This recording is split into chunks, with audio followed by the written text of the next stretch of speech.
everyone.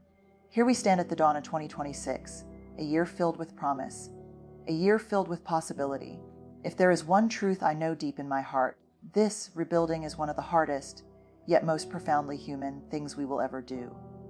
To rebuild does not just mean fixing what is broken, gathering the courage to stand up and declare, I will not be defined by what happened. I will be defined by what I do next. Let us begin with a truth we all need to hear. You cannot rebuild yourself if you are running from your story. Each of us has a story. It is a mosaic of moments, some joyful, some painful, some triumphant, and some we wish we could erase. But here is the thing, pretending those difficult chapters do not exist does not make them disappear. Instead, gives them more power. When we avoid our story, it starts to control us. It becomes the silent narrator in the background, shaping our actions, our beliefs, our sense of self without our consent. Owning your story means standing face to face with it and saying, this is mine. It means acknowledging the messy parts, heartbreaks, the failures, even the moments you are not proud of. But it is also about recognizing the strength it took to survive those moments. Owning your story is not about dwelling on the past. It is about claiming it as part of your journey and refusing to let it define your future. Let me ask you something. Parts of your story are you hiding from? Maybe it is the failure you are ashamed of, the rejection that stung so deeply, or the mistakes that feel too big to forgive. Promise you this, your healing begins the moment you stop running. Avoidance keeps you stuck in a cycle of shame. But when you name your story, bring it into the light, shame loses its grip on you. And here is an important reminder. Owning your story does not mean you need to share it with everyone, does not mean standing on a stage and broadcasting your wounds to the world. Owning your story is an intimate, personal act. It is about being honest with yourself first. It's about telling yourself the truth. Yes, this happened. Yes, it hurt. And yes, I am more than this pain. Begins when you stop seeing your story as something to be hidden and start seeing it as a source of strength. Think about it. Every scar, every tear, each one taught you something: resilience, empathy, the capacity to keep going even when it felt impossible. Those lessons are your foundation, building blocks for what comes next. So how do you start owning your story? Begin with compassion. Speak to yourself as you would to a dear friend. Criticizing yourself for what went wrong, ask, what did I learn? How did this shape me? Get curious. Journaling, therapy, or simply sitting in stillness. Help uncover the parts of your story you have buried. And once you bring them into the light, practice rewriting the narrative. You are not a victim of your story, are the author. Owning your story is not easy, it takes courage, but it is the first step toward freedom. Because when you own your story, regain control of your life, you become the one who decides where you go next. And most importantly, you begin to see yourself not as broken, but as whole, with every scar, every lesson, every moment that makes you uniquely you. Own your story before it owns you, because no matter what that story holds, it is yours, and owning it is the ultimate act of self-respect. Now let's talk about perfectionism, because if there is one thing that can paralyze us in the process of rebuilding, this idea that everything must be perfect. Society has conditioned us to believe that perfection is the goal. The shiny, polished version of ourselves we think we must achieve to be worthy. But here is the uncomfortable truth. Perfectionism is a trap, and it will hold you hostage if you let it. Perfectionism is not about wanting to do your best. It is not about striving for excellence or aiming high. Perfectionism is a subtle, insidious lie. It tells you that if you are not flawless, you are unworthy. It convinces you that if you make a mistake, or if things are not exactly how you envisioned them, somehow lesser, it is a voice that whispers, you are not good enough. Not yet. Not until it is perfect. But let's take a moment to challenge that idea. Perfectionism keeps you from living your truth, because it locks you into a state of not yet. It is the enemy of progress. It paralyzes you with fear and doubt. Doing so, it prevents you from taking the very first step toward rebuilding. It creates a barrier between who you are now and who you could become. Think about it. How many times have you put something off because it was not perfect enough? How many projects, dreams, or ideas have you abandoned because you were too afraid of falling short? Is this. The pursuit of perfection leaves no room for growth. It demands that you stay static, that you stay within the lines, that you never, ever make a mistake. It's the paradox. Perfection does not exist. There is no perfect way to live. No perfect way to rebuild, no perfect way to be. And the sooner you embrace this, sooner you will free yourself. To rebuild yourself, you have to first break free from the illusion that you have to have everything figured out before you take action. Perfectionism is rooted in fear, the fear of being judged, the fear of not measuring up. But failure, my friend, is not the enemy. Failure is a teacher, judgment from others. That is their story, not yours. You cannot control how others see you, but you can control how you see yourself. Imagine for a moment that you gave yourself permission to be imperfect. Imagine that you could show up, flaws and all, without the weight of needing to be flawless. What would that feel like? What if you started with what you have right now? Without waiting, without delaying, without demanding perfection. What you have, even if it does not look like what you expected. This is the beauty of imperfection. Imperfection creates space. Space for creativity, space for experimentation, space for learning. If you wait for everything to be just right, you will miss the opportunity to grow. Perfect time to start rebuilding. The perfect moment does not exist. The only moment you have is now. But here is the good news. You do not have to do this alone. Start by setting realistic goals. Break down your vision into small, achievable steps. Do not focus on how perfect each step is. Focus on movement. Focus on progress. Progress, not perfection. It is okay if things are not flawless. What matters is that you keep moving forward. When you let go of the need for perfection, allow yourself to be fully human.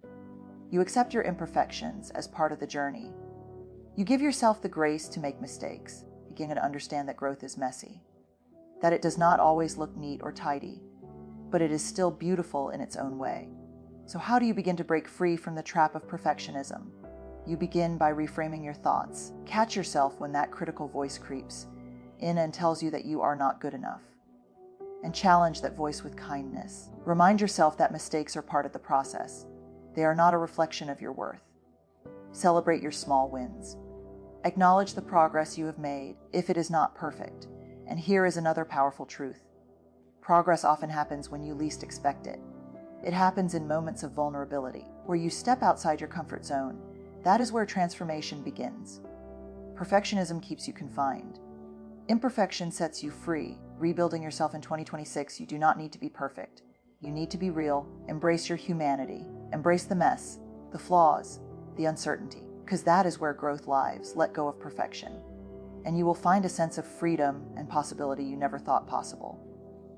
Remember this, enough just as you are, and you will rebuild, not in spite of your imperfections, but because of them is a powerful truth that can change everything about how you rebuild yourself. You cannot do it alone. In fact, you were never meant to. Our lives are shaped by the relationships we cultivate, and those relationships have the power to either propel us forward or quietly hold us back. People you surround yourself with play a vital role in your rebuilding journey, because they either affirm your worth or distort your view of yourself. So let's talk about the importance of surrounding yourself with people who truly see you. Not the polished version, not the curated version, but the real you that is raw, authentic, and vulnerable. The version that is allowed to be messy, imperfect, and still worthy. The people who do not just know your story. They hold space for your growth. They sit with you in your struggle. They believe in your dreams when you are unsure of them yourself. For far too long, many of us have been surrounded by people who only see the surface. They see the achievements, the accolades, highlight real moments. But those people are not the ones who help you rebuild. They are not the ones who help you rise when you fall. Easy to be surrounded by people who admire your success, or who love the version of you that performs well. They are not the ones who will hold you in your darkest moments. They are not the ones who will walk with you when things fall apart. True connection is found in depth, not in performance, not in appearances, but in honesty. When you are rebuilding, you need people who can look past the cracks and still see your potential.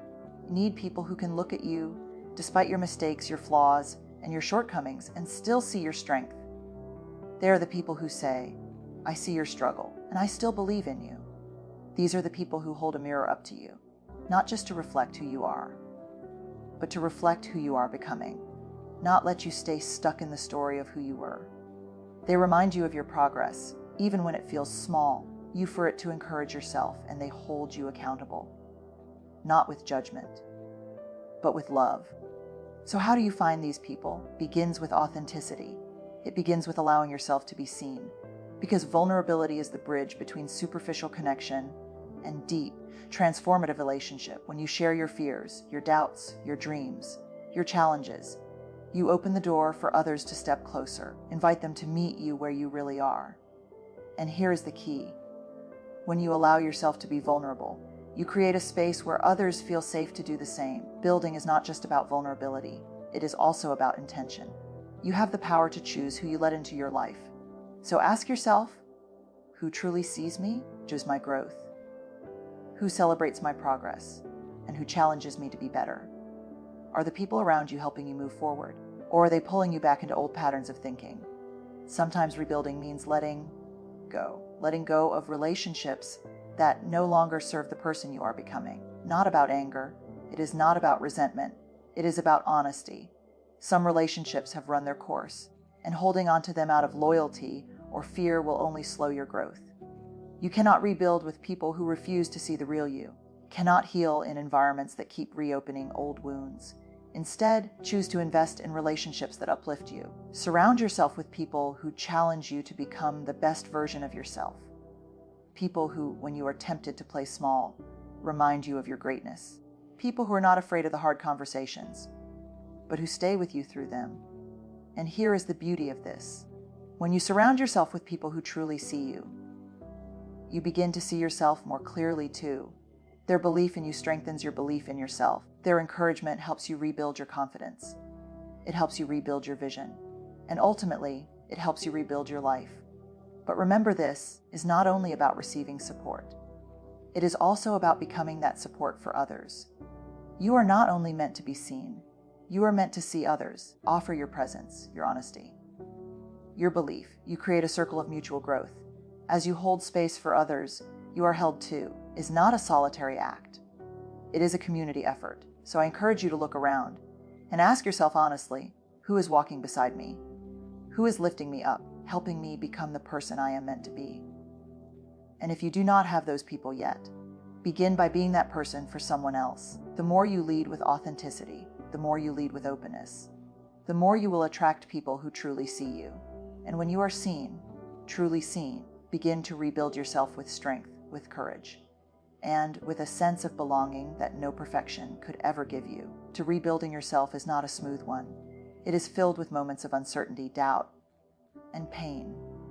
And yet, there is a truth many people try to avoid. Comfort is not something to fear. It is something to embrace, leaning into discomfort rather than running from it. Most transformative decisions you can make as you rebuild your life. Comfort is familiar, but growth does not live there. Discomfort is a signal, a sign that you are stretching beyond your limits. Most of us have been conditioned to seek comfort, to avoid pain, to choose ease whenever possible. That comfort is the goal. That if something feels uncomfortable, it must be wrong. But the truth is this: every meaningful change is born from discomfort. Lean into discomfort. You engage in the very process that transforms you. Imagine trying to build strength without resistance. Imagine trying to grow without challenge. If you never experience difficulty, you never discover your capacity. If you are never stretched, learn how resilient you are. Discomfort challenges the limits of who you think you are. It breaks old beliefs. It burns away what no longer serves you, like fire, and in that fire, your character is revealed. Our culture tells us that life should be easy, that happiness should be effortless, success should arrive without struggle. But every story of transformation is built on challenge. The greatest growth comes not from ease, but from adversity. Think about the moments in your life when you grew the most. They were not the moments when everything felt safe. They were the moments that asked more of you, moments when you were pushed, moments when you doubted yourself, moments when you had to choose courage over comfort. Those moments shaped you. Comfort you feel while rebuilding is not a warning sign. It is confirmation. It is proof that you are moving forward.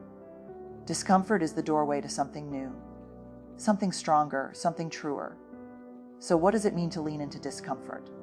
It means having the hard conversations you have been avoiding. It means making the difficult decisions that align with your values. It means stepping outside your comfort zone even when fear is present, allowing yourself to feel uncertainty without needing immediate answers. It means staying present instead of escaping. It means saying, I will stay. I will learn. I will grow. Leaning into discomfort also means confronting your limiting beliefs.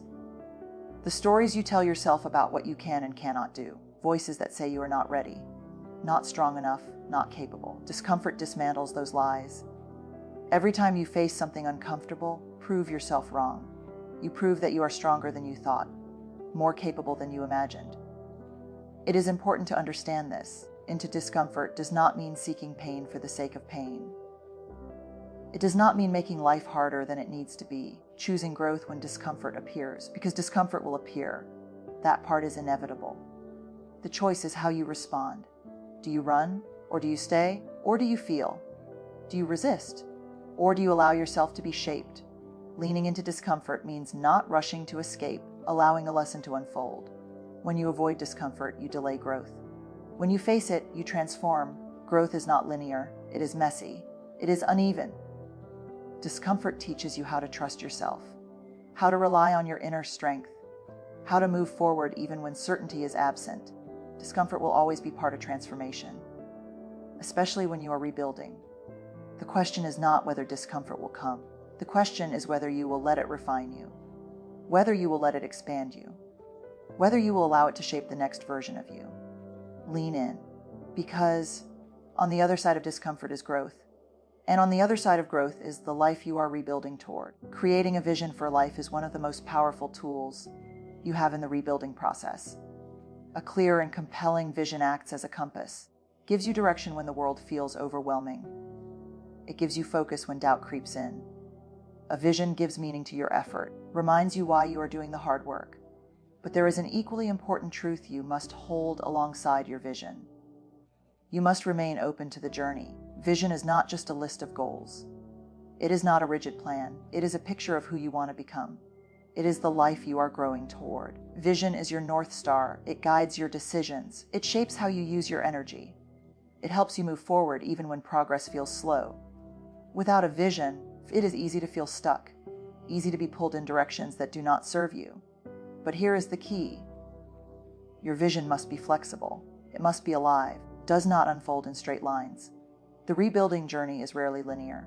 There will be detours, unexpected turns, moments that do not look like progress. That does not mean you are failing. Often, those detours are where the deepest growth happens. It is easy to become attached to a specific outcome, that if you follow the plan exactly, life will reward you exactly as imagined. But life has its own rhythm. Sometimes it leads you somewhere better than what you originally envisioned. Staying open to the journey means trusting that what unfolds is part of your becoming, releasing the need for certainty. It means allowing yourself to evolve. As you rebuild yourself, your desires may change. Your priorities may shift. What felt essential 6 months ago may no longer fit the person you are becoming. That is not failure. That is growth. Open to the journey means giving yourself permission to update your vision, to refine it, to realign it. You are allowed to change, are allowed to outgrow old dreams. You are allowed to choose differently as you learn more about yourself. A vision is not meant to trap you. It is meant to guide you. Stay flexible, you become resilient. You stop fearing the unknown. You begin to trust yourself to navigate whatever comes next. Rebuilding is not about control. It is about alignment. Alignment with who you are becoming. Alignment with your values. Alignment with your truth. As you move forward, remember this. You are not rebuilding to return to who you once were. You are rebuilding to become who you were always meant to be. Every step you have taken, every part you have released, every lesson you have learned, it all matters. In 2026, rebuilding yourself is not about perfection. It is about presence. It is about courage. It is about choosing yourself again and again, even when it feels uncomfortable, even when progress is slow, when doubt appears. Trust the process. Trust your growth. Trust the version of you that is emerging. You are not behind. You are not broken. You are becoming. That is powerful. So as you step into 2026, step forward with intention. Carry compassion for who you have been. Carry courage for who you are becoming. Carry faith in the journey unfolding beneath your feet. Rebuild yourself with honesty, with patience, with strength, and with the deep knowing that everything you need is already within you.